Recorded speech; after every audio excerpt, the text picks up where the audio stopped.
Parvenir à s'extraire d'un quotidien violent, mais se retrouver du jour au lendemain sans logement. C'est pour aider les nombreuses femmes dans cette situation que s'est créée l'association Un Abri qui sauve des vies. De l'hébergement citoyen ou particuliers comme professionnels peuvent se proposer d'accueillir des victimes. Reportage dans l'heure de Louane Leroux et Bruno Bellamri. Bonjour.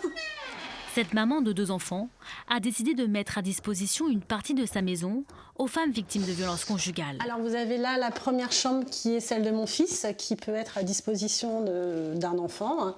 Et ensuite vous avez la deuxième chambre. Ici, elles pourront le temps de quelques jours se sentir comme chez elles, en sécurité. Et s'il le faut, Virginie n'hésite pas à laisser sa propre chambre. S'il faut dormir dans le canapé, je dormirai dans le canapé, c'est pas très grave. Si héberger ces femmes lui tient tant à cœur, c'est parce qu'elle-même a été victime de violences et a dû quitter le domicile conjugal précipitamment avec ses 2 enfants.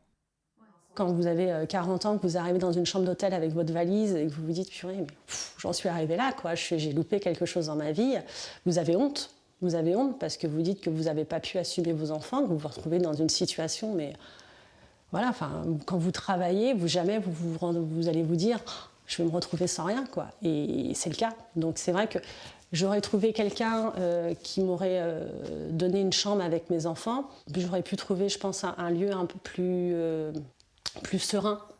Alors, pour aider les victimes, la fondatrice de l'association Un Abri qui sauve des vies parcourt les plateaux télé et invite les citoyens à loger temporairement les personnes en détresse, notamment en zone rurale où elles appellent rarement à l'aide.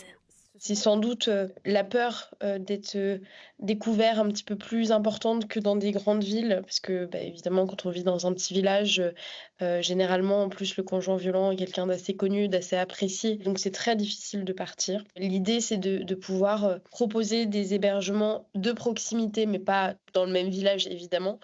En Normandie, l'association peut compter sur 26 personnes comme Virginie pour accueillir les victimes de violences conjugales et intrafamiliales.